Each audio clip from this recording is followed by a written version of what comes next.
کہ ان کے اندر یہ صفات ہیں. وہ صفات میں بیان کر کے آگے چلتا ہوں. قد افلح المؤمنون، فرمایا مومنین کامیاب ہو گئے، فلاح پا گئے. کیسے کامیاب ہوئے یہ آگے آ رہا ہے. الذین هم فی صلاتهم خاشعون، یہ وہ لوگ ہیں جو اپنی نمازوں میں خشوع پیدا کرتے ہیں. سب سے پہلے ایمان لانے کے بعد اپنی نماز کو ٹھیک کرنے کی ضرورت ہے. خشوع پیدا کریں. آج جب نماز ٹھیک کرنے کی طرف جاتے ہیں تو اختلافی مسائل کے جھگڑوں میں پڑے جاتے ہیں کہ رفع الیدین کے ساتھ پڑھیں کہ بغیر رفع الیدین کے پڑھیں، ہاتھ باندھ کے پڑھیں کہ ہاتھ چھوڑ کے پڑھیں. صحابہ کرام میں یہ تمام قسم کی نمازیں موجود تھی. رفع الیدین سے پڑھنے والے بھی تھے، اور امام بخاری کے شاگرد امام ترمذی کہتے ہیں رفع الیدین سے نہ پڑھنے والے بھی بہت سارے صحابہ تھے. امام ترمذی کا بیان ہے ترمذی میں، اور روایات سے بھی ثابت ہے. تو ان لوگوں میں زور سے آمین بھی تھی، آہستہ آمین والے بھی تھے، رفع الیدین والے بھی تھے، بغیر رفع الیدین والے بھی تھے.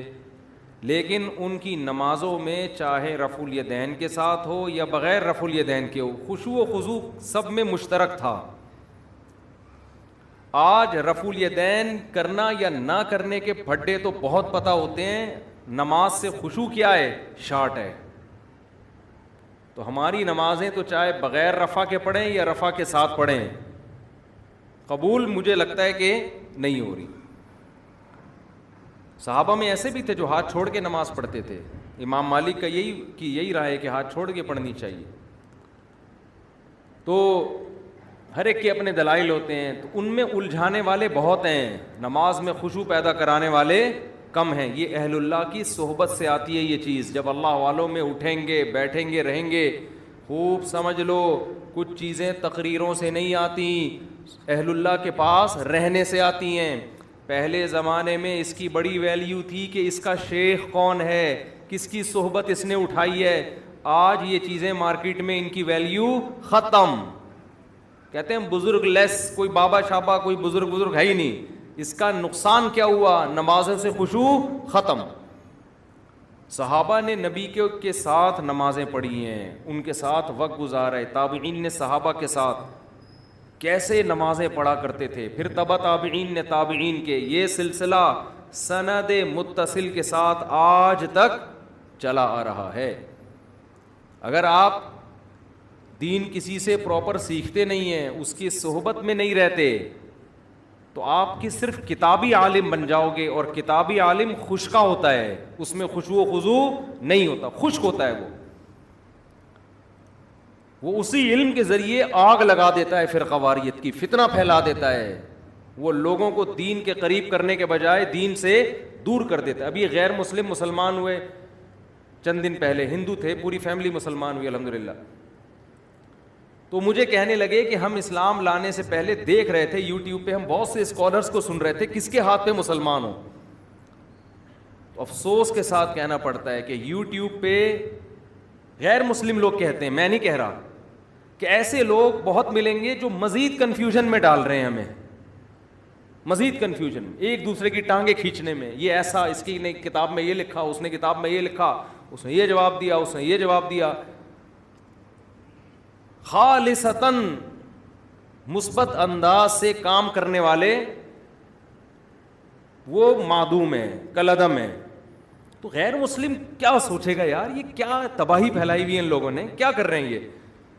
باہر مسائل، باہر بھی یہی ہے کہ انگریز مسلمان ہوتا ہے تو وہ ایک عجیب عذاب میں آ جاتا ہے، وہ ادھر ٹانگیں کھینچ رہا ہے. اور ہر آدمی کہتا ہے میں ہوں جو قرآن و حدیث بیان کر رہا ہوں.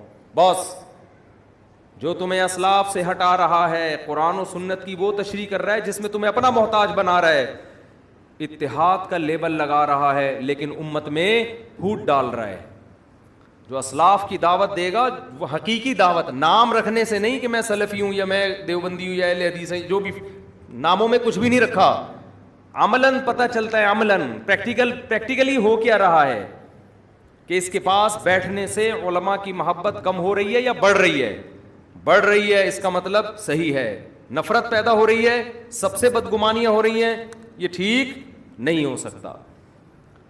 تو غیر مسلم اسلام قبول کرتے ہوئے میں نے کئی کو تو نہیں کہہ سکتا، چند ایسے غیر مسلم دیکھے جو واپس کنورٹ ہو گئے کفر میں، اسلام لائے، تبلیغ جماعت میں وقت لگایا، نمازوں میں خشوع پیدا ہو. انہوں نے مجھے خود بتایا کہ جو باقی رہ گئے تھے نا، انہوں نے بتایا، کہہ رہے تبلیغ جماعت میں وقت لگایا، ہماری نمازوں میں خشوع، آخرت، ہمیں تو پتہ ہی نہیں تھا رفع الیدین کے، کچھ رفع الیدین کر بھی رہے تھے، کچھ نہیں بھی کر رہے تھے، ہماری صحت پہ کوئی اثر نہیں پڑ رہا تھا.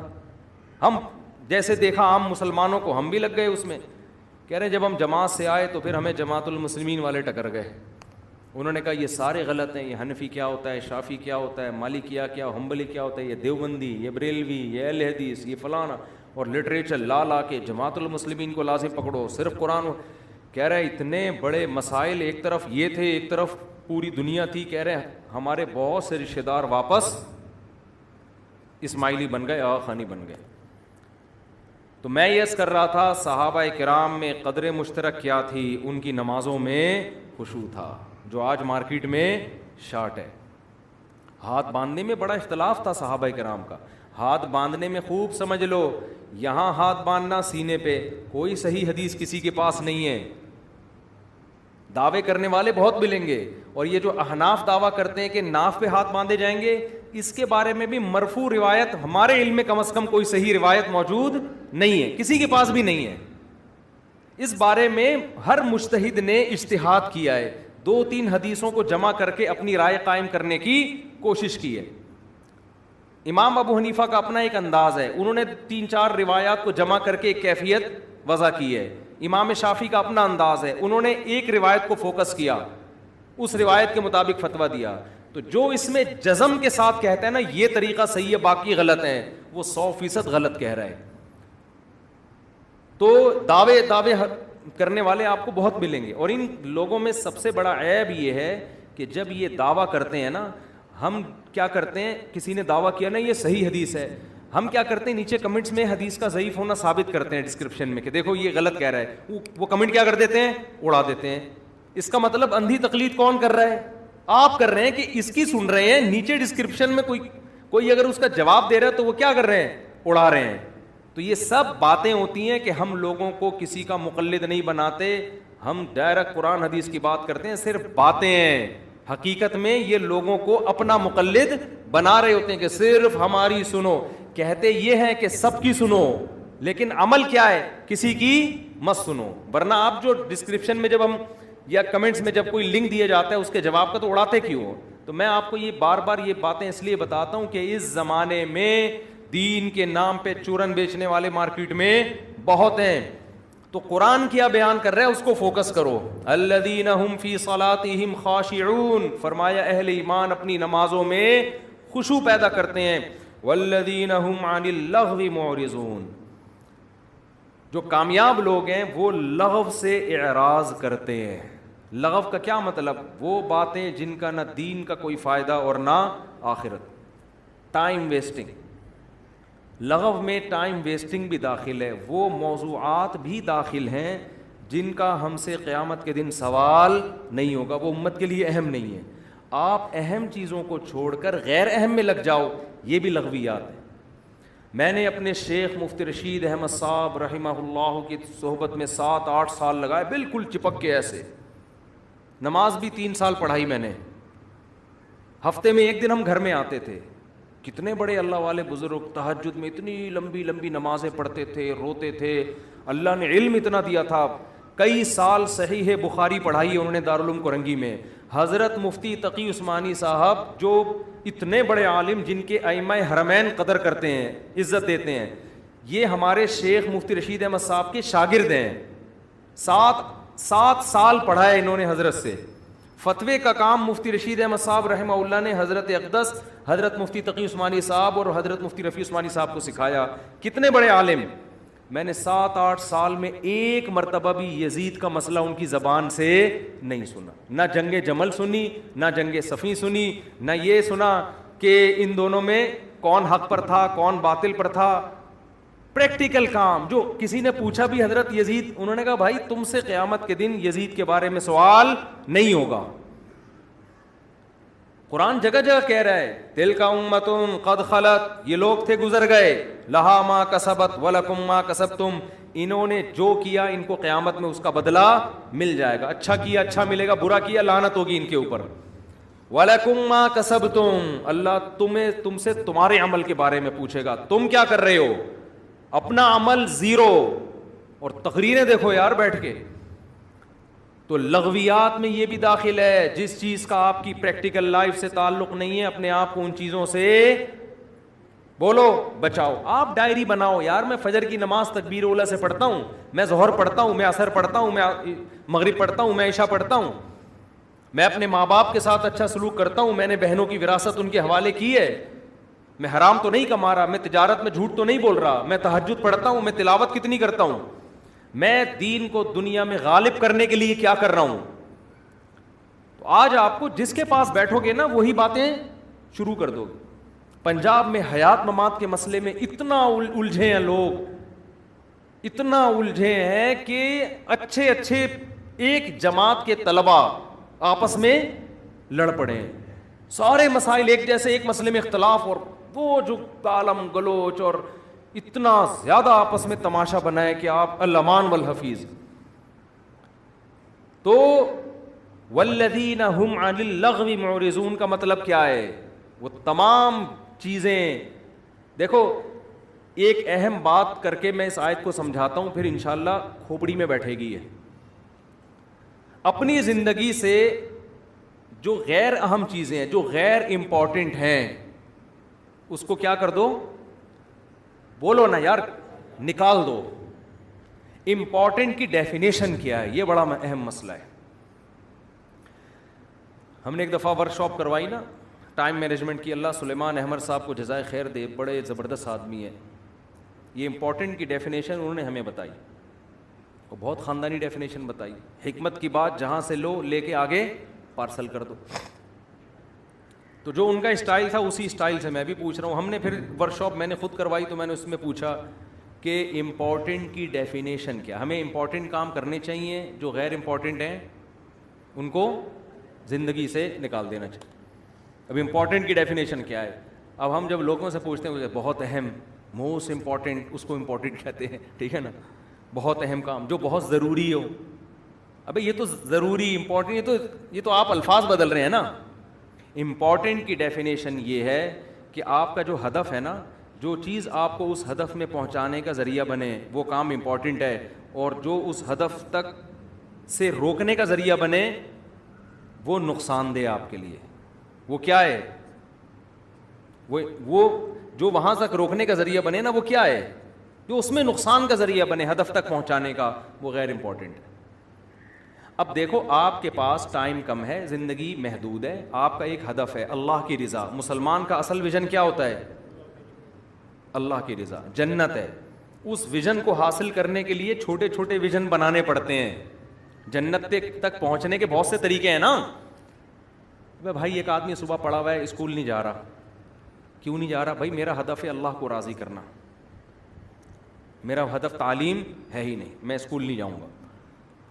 اس کو بولو کما کے لا، کہہ رہا ہے میں کماؤں گا نہیں. میں کمانے کے لیے پیدا نہیں ہوا، میں کس کے لیے پیدا ہوا ہوں؟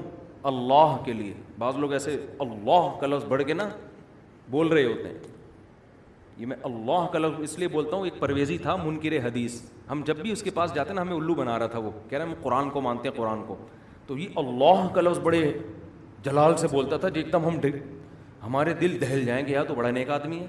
تو رب العالمین نے فرمایا. تو یہ نا منہ بھر بھر کے ٹوپیاں بہت کراتے ہیں. تو خیر، تو اب وہ نہ پوستی آدمی، نہ وہ اسکول جا رہا ہے، نہ وہ کالج جا رہا ہے، نہ وہ ایجوکیشن میں بڑھ رہا ہے آگے، نہ وہ کم بخت بزنس کی طرف توجہ دے رہا ہے. جب اس سے پوچھا جائے کہہ رہا ہے میرا ہدف بزنس ہے ہی نہیں.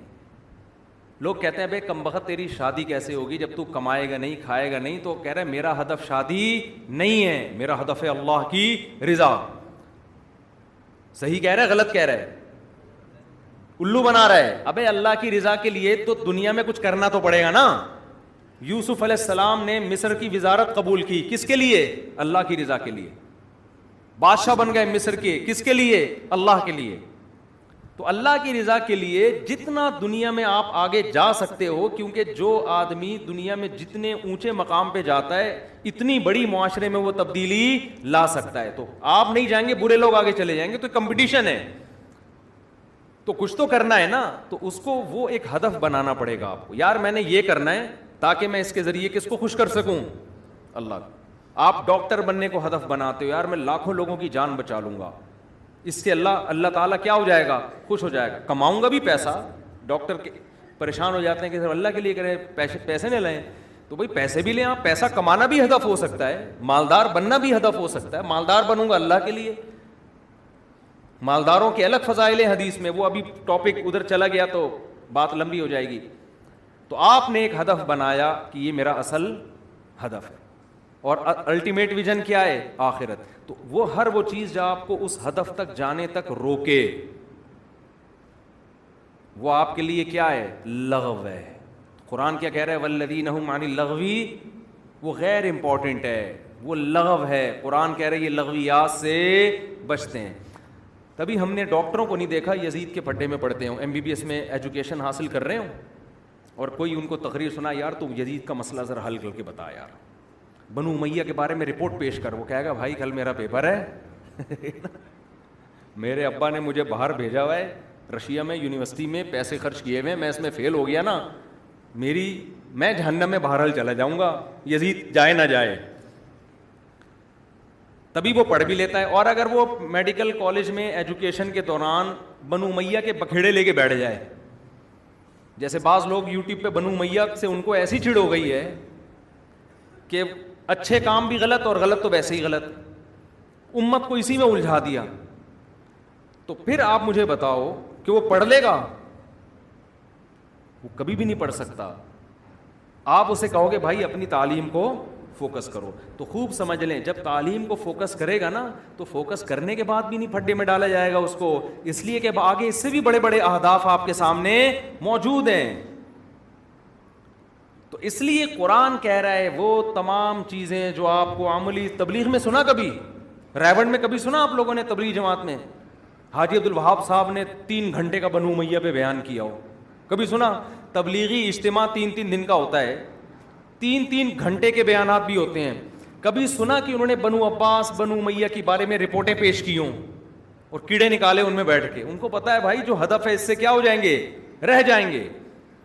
تلک امۃ قد خلت لہا ما کسبت, لوگ تھے جو چلے گئے, انہوں نے وہ جو کمایا تھا ان کو مل گیا, جو نیکیاں کی تھی اس کا بدلہ, جو برائیاں کی اس کا بدلہ. ایک مثال دے کے بس آگے چلتا ہوں. فرعون نے موسیٰ علیہ السلام سے پوچھا, موسیٰ علیہ السلام نے کہا توحید پر ایمان لے کر آ. فرعون نے کہا فما بال القرون الاولیٰ, اے موسیٰ میرے باپ دادے کا کیا ہوگا جو ہمارے گزر گئے, وہ تو سارے مشرک تھے. اب موسیٰ علیہ السلام اگر کہہ دیتے جہنم میں جائیں گے سارے کے سارے, تو بحث کا رخ کیا ہو جاتا, چینج. فرعون کہتا دیکھو تم سب کے باپ دادوں کو کیا کہہ رہے ہیں, جہنمی. لوگ طیش میں آتے. اب اللہ کے بارے میں ڈیبیٹ ختم ہوتی اور ایک نئی ڈیبیٹ شروع. اب پہلے ان کو ثابت کرو کہ یہ جنتی ہیں کہ جہنمی, مناظرے کا رخ ہی کیا ہو جاتا, چینج. موسیٰ علیہ السلام نے دیکھا کہ یہ ایک لغو بات بیچ میں لے کر آ گیا ہے, اگر میں اس کی باتوں میں پڑ گیا نا تو جو اللہ نے مجھے ہدف دے کے بھیجا ہے اس ہدف سے میں پیچھے رہ جاؤں گا. حضرت موسیٰ نے کیا جواب دیا, علمھا عند ربی فی کتاب, وہ کہاں جائیں گے اللہ کو پتہ ہے. بھائی کتنا زبردست جواب دیا, علمھا عند ربی فی کتاب, اللہ نے کے پاس کتاب میں سب کے نام ایڈریس لکھے ہوئے, کس کس نے کہاں جانا ہے. لا یضل ربی, میرا رب کبھی غلطی نہیں کرتا کہ بھیجنا جنت میں تھا اور بھیج کہاں دے, جہنم میں. جان کر بھی ایسی غلطی نہیں کرتا. ولا ینسا, اور بھولتا بھی نہیں ہے کہ بھیجنا جنت الفردوس میں تھا, بھولے سے کہاں بھیج دیا, جہنم میں. تو اے فرعون اللہ کو پتہ ہے کون کہاں جائے گا. الذی جعل لکم الارض مہدا, میں اس خدا کی دعوت دے رہا ہوں جس نے زمین کو تمہارے لیے بچھونا بنایا. دیکھو حضرت موسیٰ نے بات کیسے پلٹ دی کہ نہیں پلٹ دی, اور پھر اللہ کی بڑائی بیان کرنا شروع کر دی. اس لیے کہ فرعون کو سب سے زیادہ تکلیف یہ ہو رہی تھی کہ میرے محل میں میرے علاوہ کسی اور کی کبریائی کیوں بیان ہو رہی ہے.